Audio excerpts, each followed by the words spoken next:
Here are 5 reasons why lenders hate the appraisal process.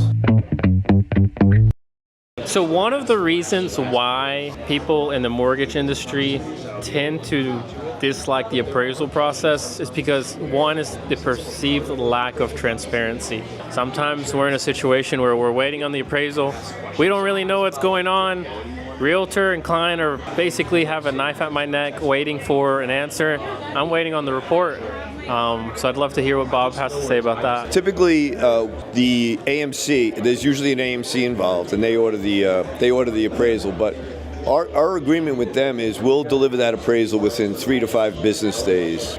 I realize there is a little bit of, like he said, she said type of situation, but internally, like 95% of the time, we're delivering the appraisal within 3 to 5 business days. And I know there are holdups sometimes, because underwriters and stuff do come back with revisions that could hold up the process, but I don't think it's always the appraiser's fault. The next one's going to be appraisal delays. So actually, I'm going to share something on the mortgage side.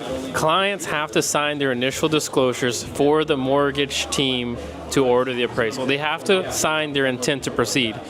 If clients sitting on their hands for 2 or 3 days, can't order anything. Then the weekend comes. Now we're in the next week. So first, clients need to sign their initial disclosures. That's part of the loan officer or mortgage broker's job to communicate that. And sometimes, even when we do, people aren't signing stuff.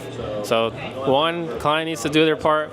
And then second, at least in my experience, it's due to availability. Somebody's got to, we send the order out to the AMC, Appraisal Management Company, and then the appraiser has to take the job. Sometimes they're in rural areas that's hard to get to. Sometimes, and during the refi boom, low rates, more demand than availability of appraisers. All things out of our control, but you still yell at me, and I don't like it. I will say, I know I sound like I'm beating a dead horse, but we do stick to the 3 to 5 business day turnaround time. That's just something internally, it's something that's monitored. And if it's done in over 5 business days, we hope that there's a good reason. But internally, that's typically how we quote out. We like to deliver what we said we're going to deliver. That's how we do it at Triangle. This next one is close to the heart. Pressure from real estate agents. I like the description that was given to me. Listen, we're Switzerland in this situation. We stay neutral. We don't bend to anyone's pressure. Hey, lender, can you bump up the value? The reality is, do y'all remember 2008? Maybe not. Watch The Big Short if you didn't. The purpose of this is to create a stable real estate market, and that's part of what we're trying to do here so that there's not another crash. And the yelling to the loan officers and trying to get us to, try to get tagged to pull a fast one, and it's not really the way things work. It's not like it used to be, but I'd love for Bob to give some more insight on that. Yeah, we're a far cry from how it was in 2007, 2008. The AMCs, I actually think they do serve a good purpose as far as not a lot of contact with lenders. On the other hand, we don't get a lot of those type of situations, the high pressure. Listen, we don't always get it right either. So we're more than willing. If you feel like the appraisal was low and you have similar comps that support the value, a higher value, by all means, you do a reconsideration of value, go through the process, and we will take a look at it. We don't stand there, well, that's the value, it's got to be right. We definitely will take a second look at our work. I would actually like to piggyback off that. The ROVs, the reconsideration of values. Obviously, clients and agents, they're very passionate about, it should be this value. What do you mean? What are you talking about? One thing that y'all need to know is there's a way that you need to write those reconsideration of value forms. You can't tell people what they got to do in those forms.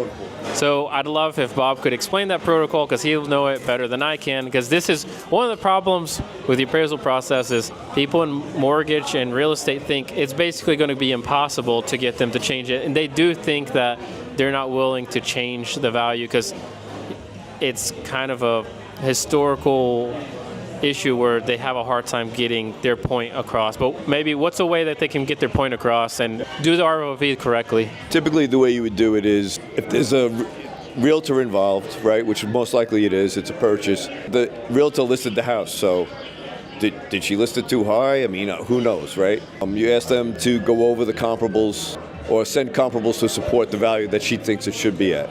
You then, in turn, would submit those comparables to the appraiser and even take another look. Like we typically, if we get one of those, we'll get maybe 3 or 4 comparables that have been submitted. And we'll do our own search again because there could be another comp that closed. And, it's a simple process. Believe me, there's been a number of occasions that we've changed the value just because we think we got it wrong. And here's the other thing, sometimes they might have done some additional work, like quality work, that maybe you didn't know about, right? So you would want a list of improvements within the last year or two. That would help. Putting it on paper, having it documented. It can't be a verbal. I think it could be higher type of thing. Awesome. One thing that comes to mind is appraisers are often met by investors at the property. It's known in the investor community, hey, maybe try to have your report ready, like let's say it's a refinance, to justify the appraisal value, meet the appraiser, and I've heard that some appraisers like that and some appraisers don't.